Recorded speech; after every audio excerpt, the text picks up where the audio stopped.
a good friend, Chris, the Action Man Curtis.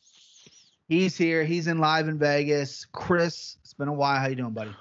What's up, man? How you been? I'm So oh man, my connection sucks. I'm sorry. no, you're good. I see you crystal clear here. Oh, so cool. First things first. How do you feel about not fighting right now? That's your livelihood. You've been a pro fighter for how many years, and you haven't been fighting, and you're coming off one of the most active years of your career. Yeah. 2020 was your year, man. It was it kind of sucks just because nobody likes not being able to work, but on the flip side, last year was really active, way more active than I'm used to. So the break isn't bad. To let me I get to rest a little bit and everything, which is nice, but I'm just really bored, man. I was supposed to have fought twice already this year. Right. 2 more times. I fought once this year. I had 2 more fights scheduled, which have been canceled, so I'm just kind of waiting around, bored. Right. You signed with Aries. Am I pronouncing that right? Mm-hmm. Yep, Aries was gonna fight in Brussels. Right. I saw that. And then coronavirus took that from me. Goddamn coronavirus. So then I was gonna go back to Canada to fight instead. And it was cool. We're on. Then that one just got canceled. They wouldn't sign the permits for sporting events. So now we wait. Now it's a waiting game now. Yeah, you fought in Canada. How many times now? Canada's like your spot. Are you undefeated in Canada?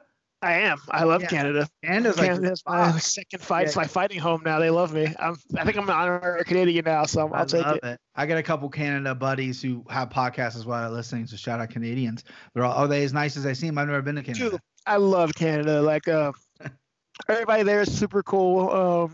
I fight for Z Promotions. Tom Fiddler, the owner there, is super cool. Like cool, one of the nicest dudes ever. Everyone in Canada is awesome. Like I love Canada. Yeah. I mean, I would be too if I was undefeated in Canada, and then the people are awesome. That'd be the best thing ever. Yeah. So you're in Vegas now. You're training. What is Team Syndicate? Yeah. There you go. John Wood. Mm-hmm. Yeah. That's Joanne Carter-Wood's guy. How is John Wood? I don't know much about him. Where'd he come from? John's just been around for forever. Apparently, he's kind of floating around through the ether. He's been with like everybody, but he's a really, really knowledgeable dude, and he's. You would like John. He's an out there guy. Like he would fit in great with the guys we came up with. So It's just been a good fit, man. He's a really good coach for me, and we're a good coach, good friend. So it just works out nicely. Good. Yeah, like I mean, I don't follow the gyms as hardcore as I used to, but I know Syndicate, obviously a big spot in Vegas. And then there's John Wood guy kept popping up in corners. I saw him on your Instagram. I know he's like engaged to Joanne. I'm like, where did this guy come from? Was he a fighter or just he's a coach? He fought. He did fight for a while. He's a guy. He's just like, man, he's like, I'm too beat up to fight. It wasn't for me. Right. But he's coaches for for me, JoJo, Roxy, Tom Lawler, Corey Hendricks. There's a bunch of other guys. He was just in Donald Cerrone's corner for the last fight. He's everywhere. He's a well-traveled guy. That's cool. Yeah, that's cool. Yeah, so you got a room full of killers there. Roxy has made. I mean, her and Joe have made fucking leaps. I mean, Roxy was always a vet. Everyone loved Roxy, and then all of a sudden now she's like muscling girls to the ground and dominating. She's always had good grappling, but I always felt like she lacked in like the strength and the size, and now she's manhandling people. She looks great. Dude, I'm telling you, man, Roxy's one of the hardest workers I've ever seen. Like you can't, that she doesn't slack. She doesn't take days off. She doesn't skip what she needs to do.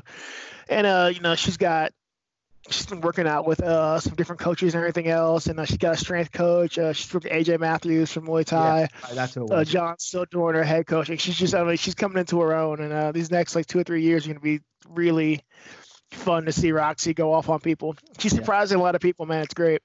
Is she as nice as she appears to be on TV? Like when nicest human being who's ever lived. Like she is the nicest human being who has ever lived. Like she's so nice. To that question, I've obviously only seen her on The Ultimate Fighter and the interviews and stuff. It's not an act. She is by far the most kind, sweet person you've ever come across. It's insane. That's awesome. Yeah, so she's hard to root against. Funny enough, a buddy of mine placed a bet. He had a lot of money on a parlay, and he decided to throw Macy Barber in there. And I go, buddy, Macy Barber's like a plus that or minus 1,000. You get no value out of that. He's like, nah, I like Macy Barber. She's good. I was like, okay. And then Roxy fucking dominated her, and he lost all his money. And I was like, that's what you get for betting against her, man. Like, if anything, go Roxy's way.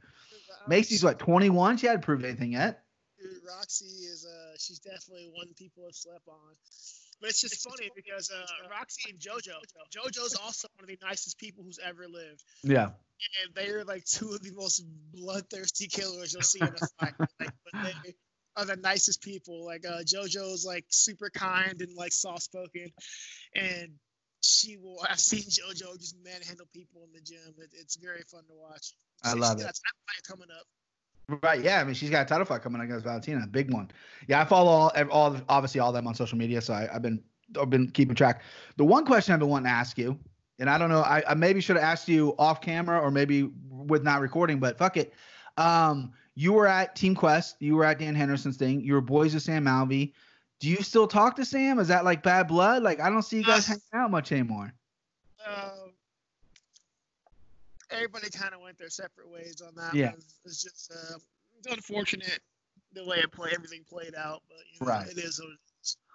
I haven't spoken to him in a while, but I do still wish him luck and root for him when he fights. Right, because I remember, I mean, he cornered you a lot, and you did the whole wrestling thing, the stunner afterwards and stuff, and you left, you went to Vegas, and I didn't know if that was the strain of it or whatnot, and then beginning of the end towards that. Yeah, so that's what it was. Just and that can happen. I mean, that happens even at like not even professional level, like little amateur here in Cincinnati. You've seen the pettiness if you went somewhere else.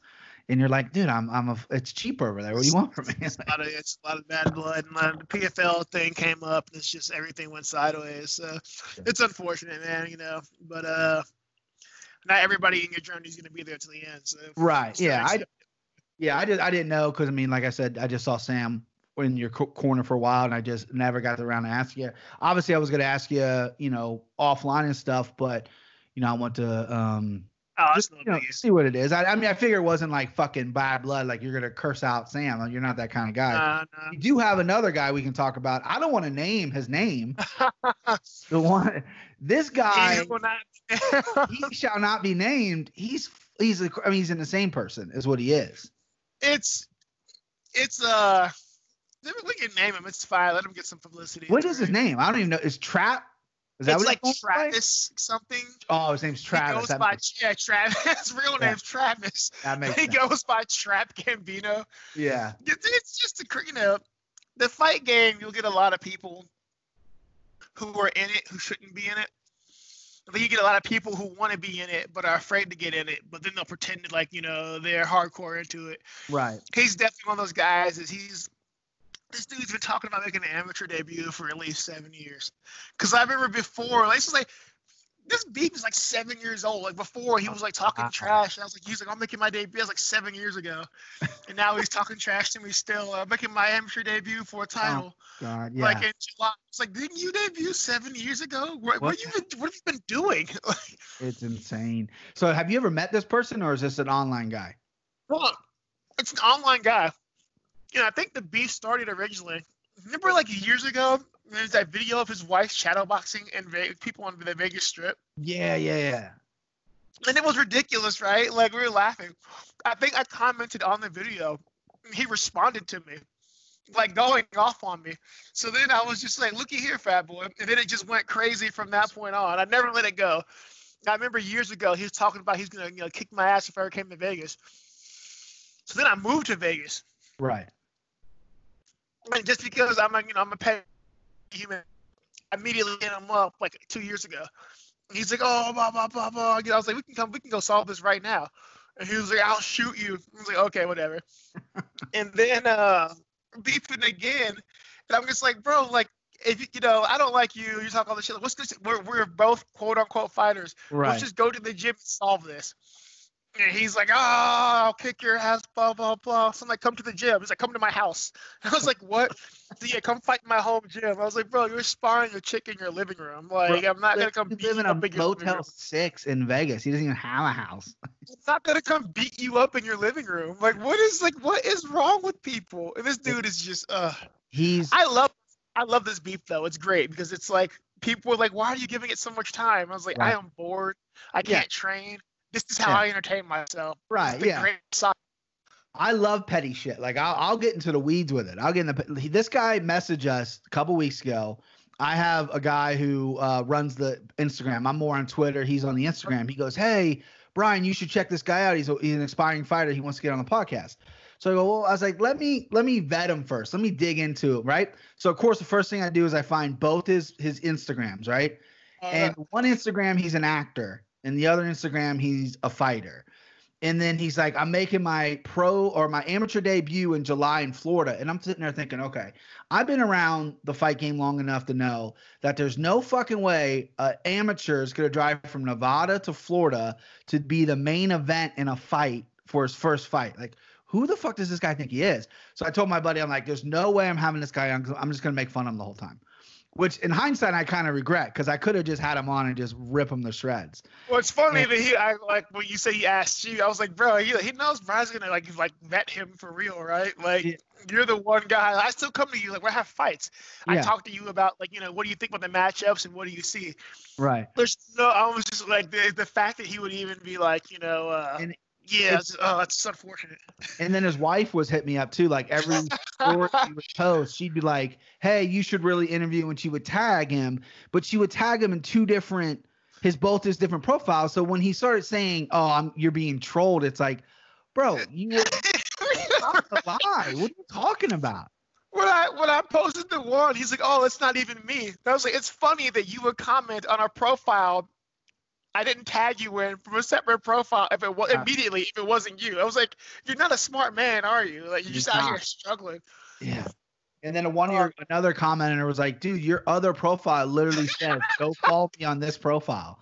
Like they're shutting this one down. Go follow me on this. Like what is happening?" Simple Jack, man. He's Simple Jack. It's crazy just how little self-awareness people have. It shocked me to the core. I always wonder what people though.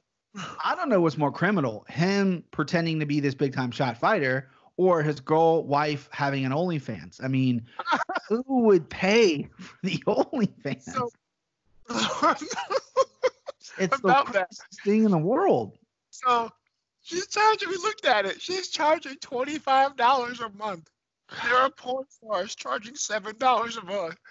This girl is charging $25 a month, and she looks like a gremlin. It's awful. It's so bad. Like I really one of my things in life is if you're married to a woman, I won't make fun of her. That's your wife. I don't care what she looks like. But when you're a racist piece of shit like this guy, then the gloves are off, right? I'm gonna come at your wife. It's totally fair. You set yourself up for failure here. Yeah. And I'm not even bothered by any of it. Like this is just incredibly amusing to me because he's like, "Oh, you disrespected me. I'll kick your ass." And I was like, "Cool, great. Yeah. Let's just solve this like men." He's like, "Nah, you just want to dry hump me after he like threatened to rape me." So I'm like, "Bro, look, we can go box it out. Totally fine with me. Here's what I'm talking about. Like, come to the gym." "Nah, I'm not gonna do that." Like, how many? It's you're right. The lack of self-awareness in people is shocking. It's amazing. Shocking to me. And this guy is just I'm glad, like, because usually, like, if I've had a couple people hit me up to be on, I'm like, yeah, sure, if you want to talk MMA, cool.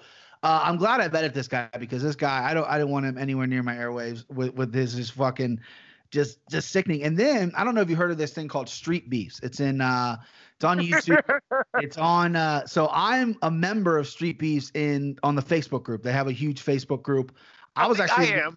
You are too? Yeah. I was going to go to Virginia and like box, like do it because I'm like, fuck it. These guys are terrible. I'm going to go do it. I started getting in shape and shit. So once the coronavirus hit, I calmed down on that. But he posted on Street Beefs a video of him boxing and he had like 90 comments. And I was like, how the fuck does this guy get 90 comments? So I click on the comments. They're all him. So he's just it's just him. And I'm just like, oh my God, like this is crazy to me. It's insane. Like, he's like, "Oh yeah, you're 2,000 followers." I'm like, first, I'm not a social media guy. Right. But my roommate, she was like, look at this. She brought up his him and his chick's profiles. It's like 10,000 followers with like average activities like 50. So she's like, look, she scroll through like a list, and it's like all profiles, like 0 followers, 0 followers. Yeah. Oh yeah, it's all they bought them. I'm like, oh, you just bought a bunch of bots. Like what? But this dude's the Don of Vegas, man. Like I love it. I completely love this like gimmick, and it's the delusion is interesting. Like I give him credit for like rolling with it, but I think I hurt his feelings finally. Yeah, I saw the buddy who does Instagram. He sent me a video and it was sad. It's like he lit like a blunt with a taser, and then you got his fucking kid crying in the background. And this guy's doing goofy Instagram videos. I'm like, buddy, go take care of your kid, man. And then he's posting shit like where he did like an interview with a woman. And he's like, yeah, I've really dedicated my life once I had my kid to lose weight. It's like, you're 500 pounds. What weight have you lost, man? Like, what are you talking about? Like, how heavy were you before? I just don't get how he just to live in just complete ignorance of reality has got to be. I mean, I'm jealous, honestly. That's got to be a wonderful ability to have. Like, nice. Like, think your wife's the hottest chick in the world when she makes everyone throw up. You're hot right now. You're the next big thing. Yeah, as he said right now, I'm hot right now because he did like 2 podcasts. He did the comedian's podcast. I don't know his name, but yeah, he thinks he's the hot shit. I'm gonna tune in and come July if they have that amateur fight. Oh, dude, I will gladly tune in, dude. Well, if you want, we can do a freaking buddy cast with it. Yeah, we'll stream it live. Man. We'll watch it together because I'm curious at this point, right? I have to know. Like, I mean, I haven't seen him do any grappling, anything. The only thing I've seen him do is little mitt work, pad work. That's it. But he's smoking weed every 5 seconds. I mean, I know weed's weed, but you're not really getting that much ready for the fight, are you? Dude, who knows, man? But I will gladly tune in. We can do a partner cast to it and just we'll have to do it. All right, enough of that guy. I have a question for Vegas. How many? Well, kind of similar to that guy. How many guys do you guys get at the gym, like crazy weirdos that come in that think they're tough, like off the Vegas Strip? You know what? It's not that many. Surprisingly, I haven't run into too many since I've been out here. I think every now and then you get like a guy who's got some experience. Sure. You know, he's not that tough. But I haven't seen a lot of the crazy guys come in, but I don't think it's so strange, man. I thought there'd be more coming out the Strip too, in like Vegas. Because in Vision, we had quite a few that came in. I don't know if you remember the Kung one Fu Master? Yeah, the karate guy who trained in jeans. Dude, no, remember Kung Fu guy tried to fight Roger Bowling? Yeah. He literally like kneed Roger in the head in grappling, and Roger just like soccer kicks him across the cage. I remember walking in one day, put my bags down. Everyone was like watching on the little open mats they had. And I was like, what's going on? This dude's in his jeans. Like, what is he doing? And he's just like, yeah, this is how it is in karate and all this stuff. I'm like, oh God, we got one of these fucking guys here. Oh God. I remember the Kung Fu Master one day where he was coming in for sparring. And I remember like it was at the I think it was the second building. Remember how we had the bags on the back left wall? Yeah. And like the dude, he was back. We're watching him. He's back there fighting like 4 or 5 bags. Like he's like attacking one, back kicking the other. I'm just watching like, is this happening right now? Real life right now? Dude, oh my God. I'm shocked you don't get more of those in Vegas, like out here. Yeah, because it happens a lot. I went to that fucking before I went to Vision, I went to Shamrocks in Covington. I don't know if you ever heard of that. Oh, Shamrocks Boxing, yeah. There was like 10 a day. They'd walk in there and they were like covered in piss and shit, like homeless. And they're like, I used to box with Aaron Pryor. And they're like, no, you didn't. Get the fuck out of here. But you figure Vegas, drunk people, and you know everyone thinks they're tough if they put on an Affliction shirt. Dude, I haven't really seen too much of it. That's good. Like they'll get hurt. They come into a gym like your guys' gym. I mean, they'll get hurt. I mean, I know you guys are professionals, so you probably won't fucking kill them, but it could get ugly quick. Oh, you signed the waiver. Yeah, that's true. You sign the waiver, you can get fucking head kicked. That's all Trap. Like, bro, you signed the waiver, and it's all. I love that. Where does Trap? Where does that fucking guy train at? Do you even know? He says Mayweather's. Is he Vegas or is he like Reno? Because I feel like he's. No, he's in Vegas. He's like 15 minutes from me. He says he's in Henderson. He's like 15 minutes from me. Henderson. Oh, okay, Henderson. Not yeah. I'm in Mountain's Edge, so like it's like down the street. Yeah. Right. Yeah, that guy fucking. That's crazy. All right, so what's next, Chris? What's next for? Are you interested in fighting during Corona? I think I saw some on Facebook where you didn't want to. You weren't going to. I will. I don't care. Okay. It's not gonna kill me. Yeah, but like, what about not having fans? It's like I don't care. Like I remember, fighting contenders, it was like mostly empty. Right. Yeah. And I was just like, yeah, it doesn't really bother me. People like doesn't bother, like you don't care. I was like, not really. Like I don't listen to them anyway when I'm fighting. Like Right. I will gladly fight. Overeem came out and said he liked it. He's like, I fucking liked it with no fans. Fuck it. You can hear your corner. He fought in Japan too. That's so true. They're quiet as shit. Yeah, they don't say nothing in Japan. Yeah, so you would fight. I mean, Aries in Europe. Are they primarily in Europe? I know you said you were going to fight in Brussels. Or are they all? They're all over. They're at one point I was fighting in like some African country. Like they're like Europe and out in I think like South Africa. They're very big in. So that's my wife and I's number one place to go would be South Africa. It looks cool. Yeah. I was like at first I was gonna fight like somewhere in South Africa and I was excited like shoot all right cool. Yeah. And then like Brussels I was like okay just as cool for me. Sure. So, right. What have you fought in Europe? Have you fought in Europe before? No. You never fought in Russia? No. I was supposed to. Right. You were gonna fight the guy Dom fought, right? Wasn't that gonna happen in Russia many years ago, whenever it was? Yeah. Yeah. That's cool. How was Dom doing? You talk to Dom still? I haven't talked to him in a little bit. I'll catch him in passing here and there, but like he's off running the Dom Steele life. I'm not trying to get a hold of him just to see what's up. He's still in Cincinnati? Yeah, I'm trying to get him to come trade out here for a while. I think he'd love it. Right. I think he would. One of my grappling coaches, Neil Melanson, Dom works with. Okay, yeah. Neil. So I was like, bro, like. I know Neil. Yeah. Like, yeah, you know Neil. Yeah, like, come out. Like, bro, he'd love it. And Neil's like, oh, get him out here. And then Neil sounds. I love it. So I'll be remiss not to talk about your PFL career. So pretty crazy circumstances all around. So you fight the champion twice. You get the unluck of the draw fighting that big Russian bear fucking twice.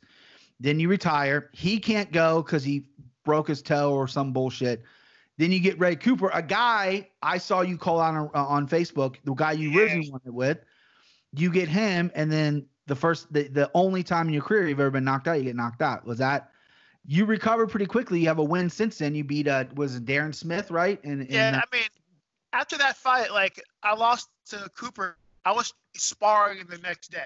Oh, okay. And it was just one of those ones where it's like, man, I just really wasn't there, man. Like I was walking out the back. Like I had like a plate of food in my hand. I was leaving. I already had my fucking breakdown, everything. Come to terms with it. Really emotional, whatever. And then they're like, you go on in 5 minutes. And it sucks. I had to change, get wrapped, go. Yeah. Didn't have a warm up. I just wasn't meant to. Like, I remember the first round of that fight, like being in the fight, but not really being there. I was just kind of like watching myself. Like I just wasn't in the moment. Right. I don't even going into the second round, I couldn't remember the first round. I was just like, oh shit, I'm in a fight. Like, man. Right. I remember being in my corner and John's like pleading with me to like look at him. I look at him finally and I kind of like, oh shit. I'm like, oh, yeah. He's like, welcome to the fight. Like, wake up, like wake the fuck up. Like, it's just, I wasn't there, man. It sucks. Like, that's a fight that I know I can win. I was so excited for that fight. It's just. It's kind of shitty circle. I mean, I don't think there's ever been, maybe early UFC tournament days.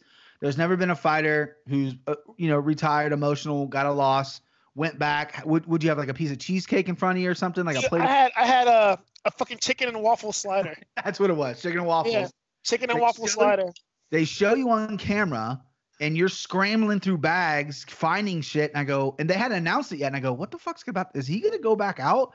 And then they're like, oh, Magomed hurt himself. Chris Curtis is going to fight Ray Cooper. And I'm Chris hurt Magomed, first of all. Like, what happened was in the second round when he tried to body lock me and I Grambied, I didn't let go of his arm on that Gramby. And I remember I felt myself like land on his skull. And I 200, damn near 200 pounds landing like entirely on his skull. And after that, I felt him like, oh, he was hurt. Like he was really hurt. And he in the back, I feel like he's throwing up. He can't stand. He's dizzy. Well, that's what they said. Yeah, he was throwing up. He was sick. They said he was sick, but they had announced you were his replacement. And I just see you scrambling. And I look at my wife. I'm like, oh, Chris is going back out there to fight fucking Ray Cooper. I couldn't even find my mouthpiece. So my mouthpiece, Sean Strickland took his practice mouthpiece. He's in my corner. He took his mouthpiece, boiled it in coffee, and like gave it to me. And like Like we're out there scrambling. I don't even know. Like it was. Oh man, it was crazy. That's wild. That's why, and that's just one of those bad luck things because Ray Cooper's a guy I thought you matched up with really, really well. And it'd be nice to get you on a full camp and not 5 minutes after eating chicken and waffles and no mouthpiece and stuff. That was a tough. That one was a hard one. I'm glad Ray won though, man. He's a dude's a workhorse, and it's definitely a fight that I want to get back. Like I'm not happy about. Is he a good guy? Is he an all right guy? Ray's cool. He's a very quiet dude, man. Like Ray doesn't talk. He's a very quiet human. I don't know much about him. Yeah, I know his PFL career, but I don't know. Like I don't think I've ever really watched interviews with him. He's a very intense little dude. He's very quiet, but hilariously, his family is awesome. Like his family was like messaging me for like a week to make sure I was okay and everything. That's kind of fucking sweet, right there. His family, Ray's not a bad dude. He's just quiet. He's a very intense dude, but he's got a really nice family. He's never been disrespectful. I was cheering for him when he won. Right. That's cool. Yeah, I know you had some shots on Facebook to try to get that matchup well with you.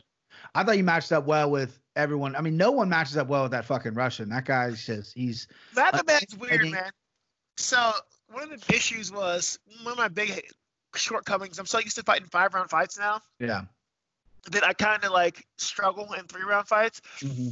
So the first fight, 3rd round, I mean, he's gassed. I'm attacking him. He's just falling everywhere. I almost submitted him last round. I'm like, okay, cool. So we didn't have 2 more rounds to win the fight. He was done. Andy's hand was broken. He was hurt. He could. It was a 4th. I've been fighting 5-round fights for years. If there was a 4th round, he couldn't have continued or I could have finished him. I'm like, okay. We can't bank on that. So like the entire camp, we worked on like condensing 5 rounds into 3. Mm-hmm. But in the semifinals of the playoffs, you only get 2-round fights. Yeah.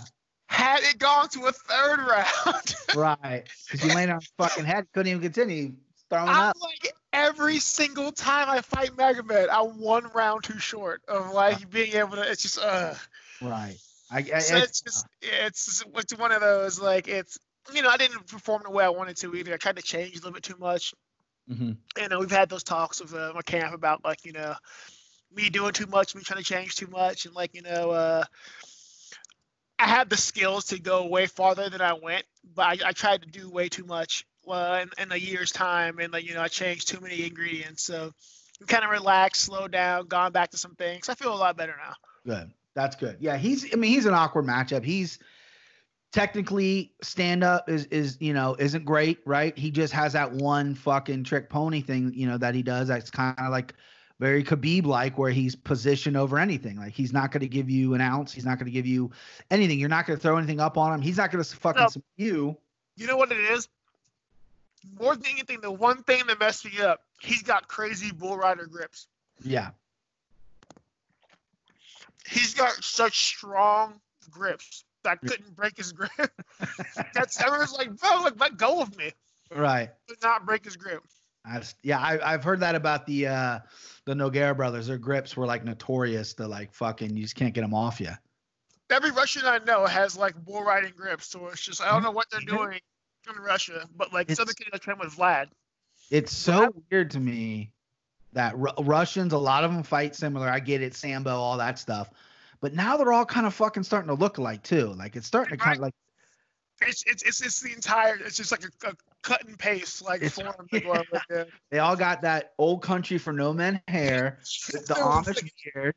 Yeah, it's like they're just out there just stamping them like all right, like yeah, right. It's wild, and they all have a similar. I mean, if you're not a sambo guy, then you're straight kickboxing guy for Russia. There's no in betweens. Like you're one or the other. It's wild. It's a wild, and they're like hot right now. Even in boxing, they got some Russian dudes in boxing like that are fucking coming through. Like Benavidov has a standard Russian like build, like just same pace, Amish beard, like it's like literally like you creating a fighter in a video game and you just go, okay, let's create the same guy for all of them, just fucking just next. That's what I'm gonna call Russians preset 1. Yeah, right. They're preset. Well, everyone's like, you just say click preset 1 and go. It's wild, dude. It is wild. I think that's it, bud. I mean, we kind of got through everything. I don't want to keep you too long. I know you're eating right now, but it's good to catch up with you. Oh, that's been way too long, man. Way It's too been long, buddy. entirely too long. I can't wait for this Corona to blow over so we can get some fights announced for you. It's always like Super Bowl when you fight. Like I couldn't get your last fight. I couldn't find it because it might have been on like Fight TV or something. I couldn't find your Darren Smith fight. But obviously Aries, they're signing a bunch of people. Have you seen the Darren Smith fight yet? I have. Yeah, I watched it. Yeah, I liked it. And that's a perfect example we were talking about. Like that dude's a solid dude, been around forever, veteran. And fourth round, it was just too much for him. Like you were saying, like you're a 5-round fighter. You went back to the. Gotta work on that though. Yeah. Yeah. Yeah. It's like I've gotten too like okay with like winning belts places, like knowing I have 5 rounds. So I'm really trying to work this year on like get it done inside of 3. Yeah. Well, that's good. That's a good goal. You got a good team. I love you. But that's another question. Give me a name of like, there's always these gym heroes in MMA, right? Who's the best guy in that gym in Syndicate? Like, who's the one guy that you're like, fuck, this dude is. So there's 2 people who don't make it. So one of them is Jordan Levitt. Okay. It's just his nickname is the Monkey King. Yeah. And I call him Wukong. This dude is the most great wrestler. But his stand-up is the most ridiculous thing I've ever seen in my entire life. And none of it should work. Right. Nothing should work. Like, from a technical standpoint, everything he does is incorrect. But my God, it's like, like you can't you can't even try to figure out what's going on. He's just doing weird stuff. Sometimes I'm like, I don't even think you know what you're doing. Just moving around, throwing your limbs in weird places. But his last fight, he wins in an Imanari roll. It's just like, okay, because that happens all the time. He's coming out like flipping his hands, doing stuff. The dude swings, he Imanari rolls him, and heel hooks him. And you're just like, what is that? Like, it's just what Jordan does. So Jordan is just it doesn't make sense. He's just a very weird dude.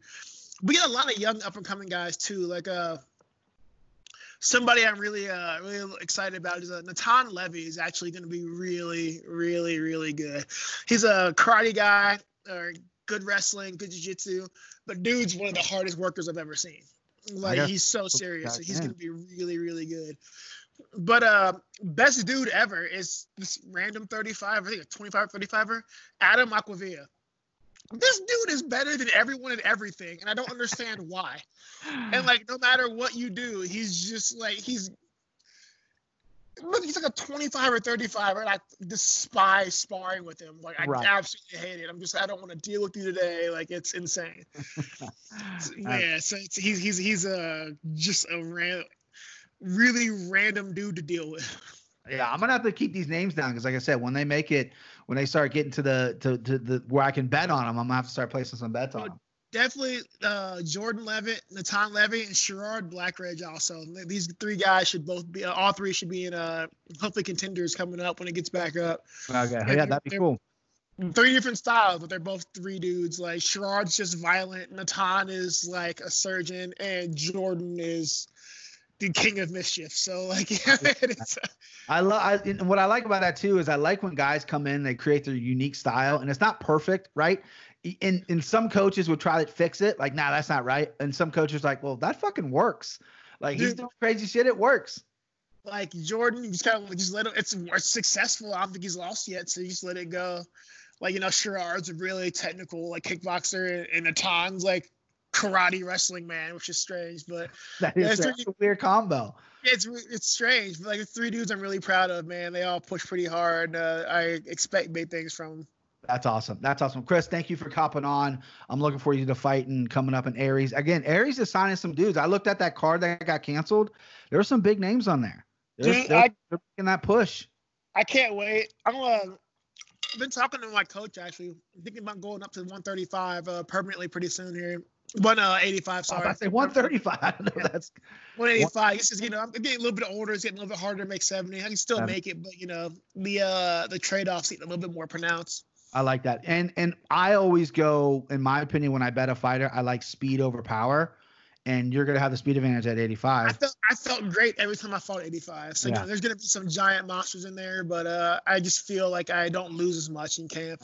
I like you at 85. I mean, I know you're not the tallest guy out there, but I think, tall guys, you have good enough boxing, but you've seen it all sparring. I mean, Gastelum's doing a great job out there. He's shorter than me. He's shorter than me. So yeah, I've seen Kelvin Gastelum in person. I swear to God, I was at the fights in Atlanta. And his team walked in. It was the day before the fights, and my wife walked. I was like, "Oh, that's the dude fighting Adesanya right there." She goes, "Him?" She goes, "Yeah." I was like, "What is he, like a 150?" I go, "No, he's 185." He looks so small. Oh, that's a small dude. He's wide. He's a thick dude. He's a door for him. He is like not a tall man. No, he's not. And that's why I'm like, yeah. So I like you at 85. I like you using that speed advantage at 85. But yeah, I mean, there's some monsters up there. But yeah, I mean, what are you 31, 32? I'm 33 in July. Oh, that's right. I'm a year older. I'll be 34 in August. Making that 170. I can still make it, but man, I'm miserable. Like I hate my life. I think even like my cardio lasts, my muscles don't recover as quickly. Right. And at this point, I think weight cutting is. I mean, you got to fight where you feel healthiest at. Yeah, it's. I think my quality of life for myself and everybody around me is better when I'm, not dying today. I cut 20 pounds of water on my best day still. So like, yeah, It's just worth it. I remember you cutting weight in Cincinnati years ago, just horribly, just improperly, but you had to make the weight, and you look like on death's door. So I can't even imagine. I remember at one point, it was like the middle of winter, and I was running, and I passed out in a snowdrift. Oh gosh. I had I had sweats on. I had a sauna suit and like a parka, like I had 3 layers. I remember I passed out in a freaking like snowbank, just woke up, called my son's mom. I was like, open the front door. I had to stagger home. Oh my god! She had to carry me upstairs. Oh, I'm still 2 pounds over. Like, okay. Let me ask one more quick question. In honor of Kevin Randleman making the UFC Hall of Fame, are we ever gonna get the blonde hair again? You know what? I thought about that just for Randleman. So my next fight, I may be, man. Like dude's an icon. So yeah. First time I met you, you had blonde hair. You'll never remember. I remember coming in, and you were talking to Daniel Strauss, and you're like, "Hey, guess how much I weigh?" Because you had just had a fight, and you're like, I ate mac and cheese today. Guess how much I weigh? And I remember looking at, because I hadn't met you yet. I had met Chris, and I had met Slaughterhouse. I hadn't met you yet, and you're like, I'm like, this dude's rocking that. Because at the time, Melvin Gillard had the blonde. Yeah. That was fun. That's fun stuff, man. Dude, I may have to bring it back just for that. I would love it. Your hair is a little longer now. You had it shaved back then, but oh yeah, I think it would look. I may have to pay tribute to one of the greats. So I love the beard too. Keep the beard always. Oh, dude, I look like a little kid without a beard now. I can't. I love it. The guy that can't grow a beard. I'm envious of your beard so much. But yeah, dude, it's you should have seen it. Like I cut it a few weeks ago. It was like down to here, and I had to cut it.